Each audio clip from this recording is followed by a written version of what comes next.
आज मैं आपके साथ शेयर करूंगी गुड़ और शकरकंद की खीर। सर्दियों में इस खीर को बहुत पसंद किया जाता है, तो चलिए रेसिपी देख लेते हैं। यहाँ मैंने 1 किलो फुल क्रीम दूध लिया है और इसको मैंने उबलने के लिए गैस पर रखा हुआ है। तो पहले हम इसमें एक उबाल आने देंगे।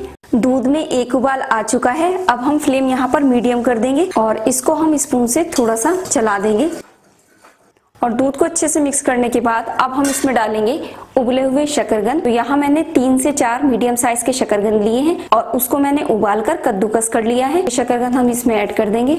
इस खीर को बनाने में मुश्किल से 20 से 25 मिनट का टाइम लगता है और खाने में ये बहुत ही टेस्टी लगती है। शकरकंद डालने के बाद अब हम इसको स्पून की हेल्प से मिक्स कर देंगे ताकि इसके जो लम्स हैं वो भी इसमें ना रहें।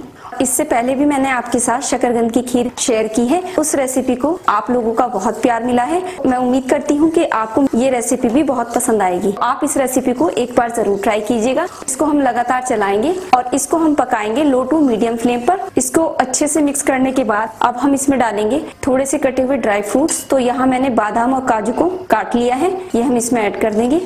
आप अपनी पसंद का कोई भी ड्राई फ्रूट इसमें डाल सकते हैं और आप चाहें तो ड्राई फ्रूट को हल्का सा घी में फ्राई करके भी इसमें डाल सकते हैं। लेकिन अगर आप इस तरह भी इसमें ड्राई फ्रूट डालेंगे तब भी ये बहुत टेस्टी बनेगी।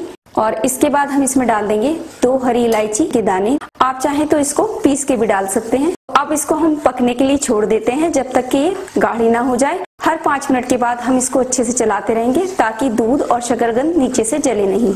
10 से 15 मिनट हो चुके हैं खीर को पकते हुए और देखिए खीर यहाँ पर गाढ़ी हो चुकी है। इसकी पहचान ये है कि जब आप स्पून को ऐसे उल्टा डालेंगे तो देखिए इसके ऊपर चिपक रही है। तो इसकी पहचान ये है कि खीर तैयार हो चुकी है। अब इसको हम साइड पे रखेंगे ठंडा होने के लिए, क्योंकि अगर हम गरम गरम दूध में गुड़ डाल देंगे तो दूध फट सकता है। तो अभी हम यहाँ पर गैस ऑफ कर देंगे और खीर को हम अलग रख देंगे बिल्कुल ठंडा होने के लिए। अब हम तैयार करेंगे गुड़ की चाशनी। इसमें मैं डाल रही हूँ 200 ग्राम गुड़ और गुड़ को यहाँ मैंने छोटे छोटे टुकड़ों में ऐसे कट कर लिया है। आप चाहें तो इसको कद्दूकस करके भी डाल सकते हैं। और इसमें हम डालेंगे 1/4 कप पानी ताकि गुड़ आसानी से मेल्ट हो जाए। और गुड़ को हम लगातार चलाएंगे, नहीं तो ये जल सकता है। गुड़ की क्वांटिटी आप अपने हिसाब से कम या ज्यादा कर सकते हैं। तो गुड़ को हम ज्यादा नहीं पकाएंगे, बस इसको हम तब तक पकाएंगे जब तक कि गुड़ इसमें अच्छे से पिघल ना जाए। और यहाँ मैं फ्लेम मीडियम कर दूंगी क्योंकि इसमें उबाल आ रहा है और मीडियम फ्लेम पर हम इसको अच्छे से मेल्ट होने देंगे। तो देखिए यहाँ गुड़ अच्छे से मेल्ट हो चुका है। इसमें किसी तरह का कोई लम्स नहीं है। गुड़ को हम बस इतना ही पकाएंगे और गैस अब हम यहाँ पर ऑफ कर देंगे और चाशनी को भी हम ठंडा होने के लिए छोड़ देंगे। खीर यहाँ पर ठंडी हो चुकी है और देखिए ये गाढ़ी भी हो चुकी है। ठंडा होने के बाद शकरकंद की खीर गाढ़ी हो जाती है।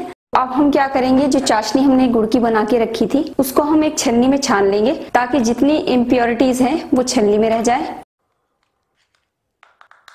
और बची हुई चाशनी भी हम इसी में डाल देंगे।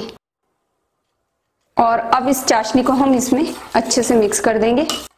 और चाशनी डालने के बाद इसका कलर थोड़ा सा और चेंज हो गया है। आप चाहें तो इसको गर्म भी सर्व कर सकते हैं और आप चाहें तो इसको थोड़ी सी देर के लिए फ्रिज में रख दें और तब सर्व करें। दोनों तरह से ही ये बहुत टेस्टी लगती है।